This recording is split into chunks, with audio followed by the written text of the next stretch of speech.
সংক্ষিপ্ত সময় আলোচনার বিষয় বান্দার প্রতি আল্লাহ সুবহানাহু ওয়া তাআলা দয়া তথা আল্লাহ তাআলার দয়া।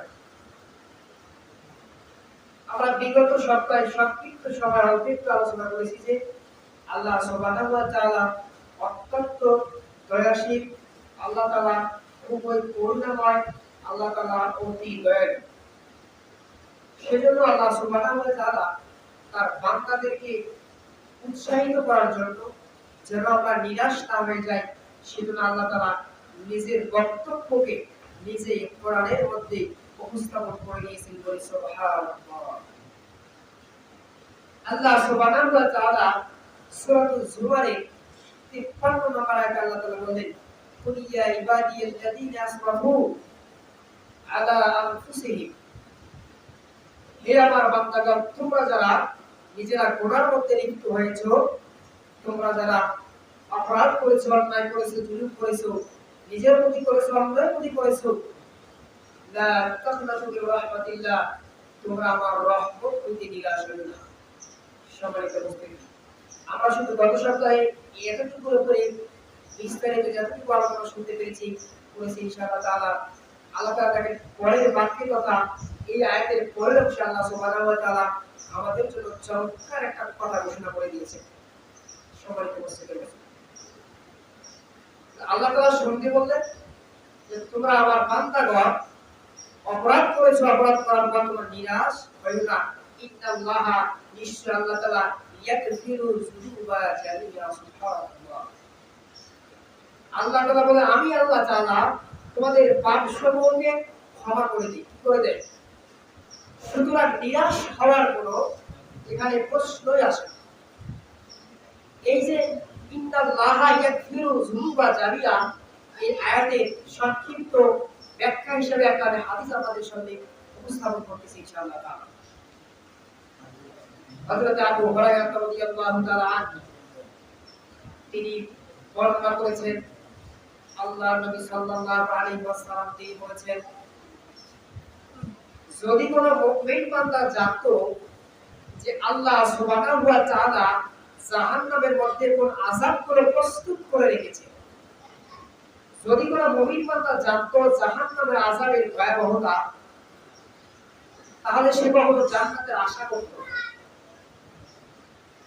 পরের বাক্যে আল্লাহ রাসূল সাল্লাল্লাহু আলাইহি ওয়াসাল্লাম বলেন, যদি কোন কাফের জানতো যে আল্লাহ সুবহানাহু ওয়া তাআলার জান্নাতের বর্ণনা, আল্লাহর দয়ার বর্ণনা, তাহলে কোন কাফের আল্লাহর জান্নাত লাভের আশা ছাড়া সে ব্যক্তি কখনো নিরাশ হইত না। তার মানে যদি আমরা আল্লাহ তাআলার আযাব, আল্লাহর রাগের দিকে আমরা যদি তাকাই, তাহলে আমাদের মনে হবে আমরা এই ক্ষুদ্র জীবনে অল্প সময়ে, ক্ষণিকের সময়ে আমরা কি এমন আমল করতে পেরেছি, এই আমল আমাদের কাছে মূল্যহীন, না জানি আল্লাহ তাআলা কালকে আমাদের কঠিন দিনে আমার সাথে কি রূপ আচরণ করে। পরের বাক্যে আল্লাহর হাবিব বললেন, আল্লাহ তাআলা হচ্ছে অত্যন্ত দয়াশীল।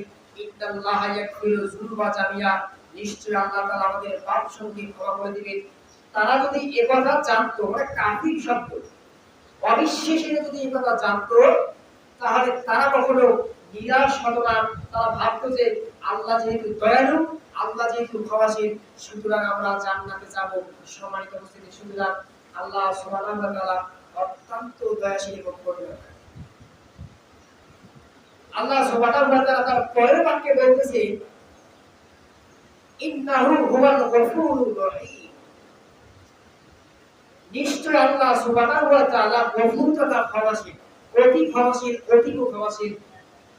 রহিম থেকে হচ্ছে অত্যন্ত দয়ালু, অতি দয়ালু। আল্লাহর চেয়ে দয়ালু আসমান এবং জমিনে আর কেউ দ্বিতীয় নেই। যদি কেউ মনে করে যে আল্লাহ সুবহানাহু ওয়া তাআলার চেয়ে আর কেউ দ্বিতীয় দয়ালু আছে, তাহলে সে ব্যক্তি আল্লাহর সাথে তাকে সম্পর্ক করলো, সে আল্লাহর সাথে শিরিক করলো।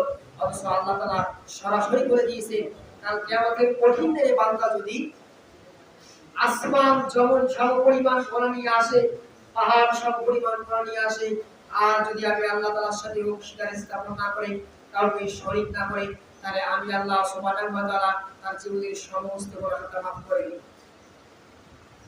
সুতরাং আল্লাহ সুবহানাহু ওয়া তাআলা আমাদের জন্য এত কিছু ঘোষণা করার পর আমরা কেন নিরাশ হয়ে যাই? সুতরাং আল্লাহ সুবহানাহু ওয়া তাআলা তিনি নিজেই বলেছেন, লা তাকনাতু মির রাহমাতিল্লাহ, তোমরা আমার রহমত হইতে নিরাশ হইও না। ইন্নাল্লাহা ইয়াগফিরু যুনুবা জামিয়া, নিশ্চয়ই আমি আল্লাহ তাআলা তোমাদের পাপসমূহ ক্ষমা করে দিব। ইন্নাহু হুয়াল গফুরুর রহিম, আমি আল্লাহ সুবহানাহু ওয়া তাআলা শুধু ক্ষমাশীল নন, আমি দয়ালু। সম্মানিত বন্ধু, সুতরাং এই যে আমরা ক্ষমাটা আল্লাহ তাআলার কাছে কিভাবে নিই, ছোট্ট একটা উদাহরণ আপনাদের সামনে আমি পেশ করব। এই উদাহরণটা হচ্ছে আল্লামা তারেক জামিলের একটা গ্রন্থ থেকে আমি আপনাদের সামনে উপস্থাপন করতেছি। সম্মানিত উপস্থিতি, সুতরাং আপনারা গভীর মনোযোগ সহকারে উপস্থাপন শুনবেন, কারণ যে আল্লাহ তাআলা কোন ব্যক্তিদের উপর দয়া করে, কোন আমলে থাকলে বা কোন কাজ করলে আল্লাহ সুবহানাহু ওয়া তাআলা আমাদের উপর দয়া করতে পারেন। সম্মানিত হযরত ওমর ফারুক রাদিয়াল্লাহু তাআলা আনহুর জামানায়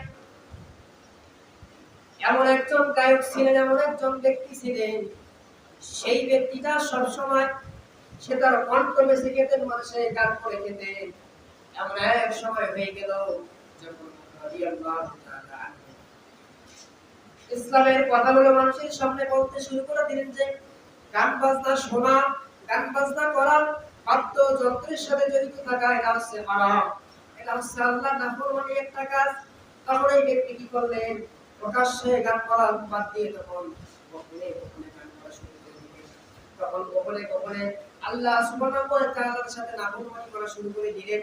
কারণ এই ব্যক্তি ইবাদতের মাধ্যমটা ছিল তার কণ্ঠে গান বলে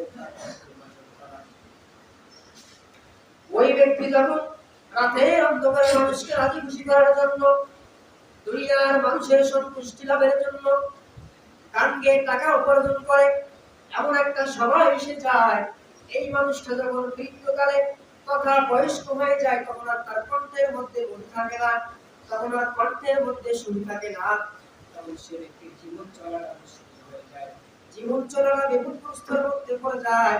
সে কিভাবে তার আয় রোজগার করবে সেটা সে আর করতে পারে না। এমন এক সময় সে ব্যক্তি লক্ষ্য করলেন সে কি খাবে, তার খাবার মতো কিছু নাই।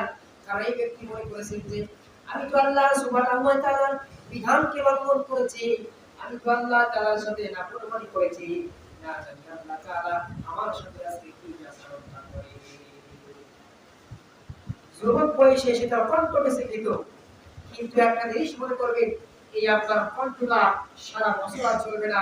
দুনিয়ার জমিনে তাকান, অনেক শিল্পী দুনিয়া থেকে বিলীন হয়ে গেছে, কারণ সে বয়বৃত্ত হয়ে গেছে, এখন সে আর মিউজিক করে না, সে আর গান করে না। তবে এখান থেকে শিক্ষাটা আপনারা কি নেবেন? সম্মানিত উপস্থিতি, ওই ব্যক্তি আল্লাহ সুবহানাহু ওয়া তাআলার দরবারে সেই সময়কার প্রসিদ্ধ একজন কবরস্থান, প্রসিদ্ধ কবরস্থান, বর্তমান যেটা বিশ্ববিখ্যাত কবরস্থান মদিনাতুল মুনাওয়ারা জান্নাতুল বাকির সামনে গিয়ে ওই গায়ক তখন কি করলেন? আল্লাহ সুবহানাহু ওয়া তাআলার দরবারে যখন হাত তুলে আল্লাহ সুবহানাহুকে ডাকলেন, আল্লাহ রাব্বুল আলামিন ডাকলেন, আল্লাহ রাব্বুল আলামিন, ও বিশাল আকাশের মালিক, বিশাল জমিনের মালিক আল্লাহ তাআলা, আমি আমার জীবন দশা সংকট গুনাহ করেছি, আমি আপনার সাথে নাফরমানি করেছি, না জানি আপনি আমার সাথে কি আচরণ করেন আল্লাহ তাআলা। আর আমি এতটুকু জানি আপনি আল্লাহ তাআলার দয়াশীল এবং ক্ষমাশীল। আল্লাহ রাব্বুল আলামিন আমার জীবিকার ব্যবস্থা করে দেন, আমার দুনিয়ার জমিনে সুন্দরভাবে চলার ব্যবস্থা করে দেন, আপনি আমাকে সাহায্য করেন। সাহায্য আমরা কার কাছে চাবো? বিপদে আমরা সাহায্য আল্লাহ তাআলার কাছে চাবো, আপদে আমরা আল্লাহ তাআলার কাছে সাহায্য চাবো। যখন আমরা ভালো অবস্থায় থাকি সেই সময় আমরা আল্লাহ সুবহানাহু ওয়া তাআলার কাছে সাহায্য প্রার্থনা করব, কারণ আল্লাহ সুবহানাহু ওয়া তাআলা ছাড়া পৃথিবীর কোনো মানুষের দ্বারা আপনার সাহায্য করা সম্ভব নয়। যদি আমরা মানুষকে সাহায্য করতে দেখি, দয়া করতে দেখি, করুণা করতে আমরা দেখি, সেটা হচ্ছে আল্লাহ তাআলার পক্ষ থেকে ওসিলা, আল্লাহ রাব্বুল আলামিনের পক্ষ থেকে মাধ্যম। কারণ আল্লাহ তাআলা যদি না চান পৃথিবীর কোনো মানুষ আপনার উপকারে আসতে পারে না। আল্লাহ রাব্বুল আলামিনের কাছে দোয়া করে আল্লাহ তাআলা, আল্লাহ তাআলার কাছে যখন দোয়া করলেন, দোয়া করার সঙ্গে সঙ্গে আল্লাহ সুবহানাহু ওয়া তাআলা গফুরুর রহিম, আল্লাহ তাআলা তার অন্তরের তওবাটা, তার দোয়াটা সঙ্গে সঙ্গে কবুল করে নিয়েছেন। সুবহানাল্লাহ।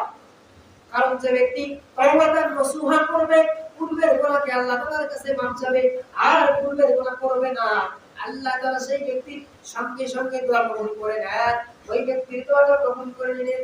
এমন এক সময় ঘটনা করলে ওমর ফারুক রাদিয়াল্লাহু তাআলা আনহু, সেই জামানার বাদশা, সেই সময়কার খলিফা, তিনি কি করলেন? মসজিদে মদিনাতুল মুনাওয়ারার মধ্যে তিনি শুয়েছিলেন। আল্লাহ তাআলা তাকে তার গায়বী আওয়াজের মাধ্যমে, আল্লাহ তাআলার একটা কুদরতের মাধ্যমে জানিয়ে দিল, ওমর, মদিনাতুল মুনাওয়ারার মধ্যে এক ব্যক্তি আমি আল্লাহ তাআলার কাছে সাহায্য চেয়েছে, সুতরাং ওমর তুমি চলে যাও, এই ব্যক্তিকে তুমি সাহায্য করো। ওমর ফারুক রাদিয়াল্লাহু তাআলা আনহু মসজিদ থেকে বের হয়ে কবরের দিকে আগাচ্ছে। ওমর ফারুক রাদিয়াল্লাহু তাআলা আনহুকে দেখার সঙ্গে সঙ্গে ওই যে গায়ক ছিলেন, গায়কটা কি করলেন? একটু পাহাড় কারণ ওমর ফারুক রাদিয়াল্লাহু তাআলা আনহু সেই সময়কার খলিফা, কঠোর একজন খলিফা। যদিও তিনি কঠোর, তবে অন্যায়ের বিরুদ্ধে তিনি কঠোর, তিনি সব জায়গায় কঠোরতা দেখান না। ওমর ফারুক রাদিয়াল্লাহু তাআলা আনহুকে দেখে যখন পলাতক উপর ধরে, ওমর বললেন, আমি এখানে নিজে আসি নাই, আমাকে প্রেরণ করা হয়েছে, আমাকে পাঠানো হয়েছে, বলেন আপনার কি সমস্যা? তিনি বললেন, সত্যি সত্যি আপনাকে কে পাঠিয়েছে? তখন ওমর ফারুক রাদিয়াল্লাহু তাআলা আনহু বলেন, আল্লাহ সুবহানাহু ওয়া তাআলা আমাকে পাঠিয়েছেন।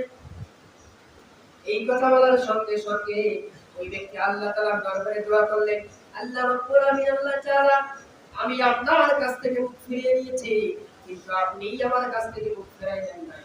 আমি আপনার দিকে মুখ ফিরাই নিয়েছি, কিন্তু আমি অধম গুনাহগারের বান্দা থেকে আপনি মুখ ফিরাই নেন নাই।